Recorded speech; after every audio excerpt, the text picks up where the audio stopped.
প্রিয় দর্শক, আসসালামু আলাইকুম। ঐতিহাসিক ৭ই মার্চ। ৭ই মার্চের তাৎপর্য যদি কোনো বাঙালি না বুঝতে পারে, তাহলে সে কোনো বাঙালি না, সে কোনো বাংলাদেশি না। সে যদি তাৎপর্য না বুঝতে পারে, তাহলে বুঝেই নেবেন যে হয় সে নিরক্ষর, অশিক্ষিত, অথবা তার গোর দর হলো পাকিস্তান। এই ৭ই মার্চ এটা একদিনের একটি কাহিনী নয়।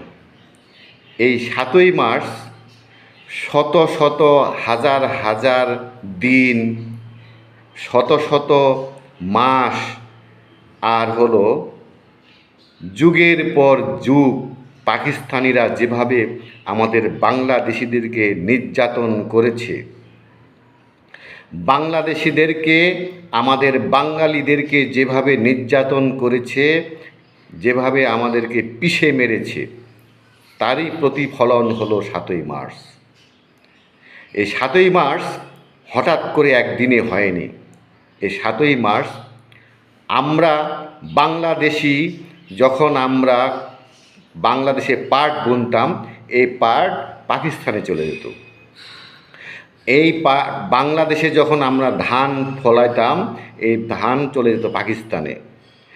বাংলাদেশে যখন গম চাষ করতাম, এই গম চলে যেত পাকিস্তানে।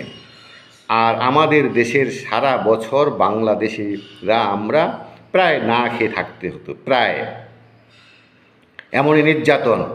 বাংলাদেশের মানুষ, এ বাঙালি যতই শিক্ষিত হোক, যত বড়ই লেখাপড়া করুক, তারপরে পাকিস্তানিদের কাছে কিছুই নয়।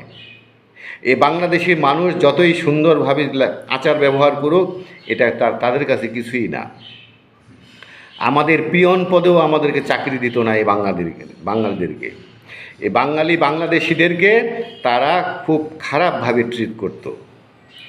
এমনই খারাপ যে আমরা যেন নরাধম, আমরা যেন পশু পাখির মতোই তাদের কাছে। আর সেটারই প্রতিফলন ঘটিয়েছিল বঙ্গবন্ধু শেখ মুজিবুর রহমান ৭ই মার্চে। ৭ই মার্চে তিনি স্পষ্টই বলে দিয়েছিলেন যে এবারের সংগ্রাম স্বাধীনতার সংগ্রাম। তিনি স্পষ্টতই বলে দিয়েছেন, তোমরা, আমি যদি হুকুম দিবার না পারি, তোমরা যার যা কিছু আছে তাই নিয়ে লড়ে থাকবে। তাহলে এর থেকে আর কি হতে পারে? এর থেকেও আরও বড় কিছু আছে, এর থেকেও আছে। আমাদের একজন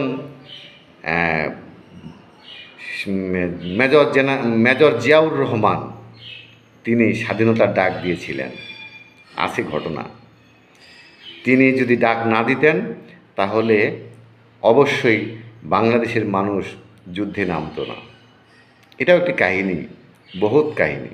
যা হোক, সেই কাহিনীর দিকে না হয় নাই গেলাম আমি। কিন্তু ৭ই মার্চের কথা যখন বলতে এসেছি, এই ৭ই মার্চকে নিয়ে একটি প্রজন্ম, বর্তমান জেনজি প্রজন্ম, এই ধ্বংস প্রজন্ম, এটা ইউনুস প্রজন্ম, এই ইউনুসের বীর্য, এসব ধ্বংস হওয়া যে প্রজন্মটা, এই প্রজন্মটা অত নিঃসন্দেহে ধ্বংস হয়ে গেছে। এই প্রজন্মটাকে আর ফিরিয়ে আনা কোনোভাবেই সম্ভব নয়। এই প্রজন্মটা এখন রাজনীতি, টাকা পয়সা, ধান্দা, চাঁদাবাজি, এসবে এত বেশি অভ্যস্ত হয়ে পড়েছে যে এই প্রজন্মটাকে আর ইউনিভার্সিটিতে, কলেজে ফেরানো সম্ভব হয়নি, হবে না। এই প্রজন্মটা পুরোটাই ধ্বংস হয়ে যাবে।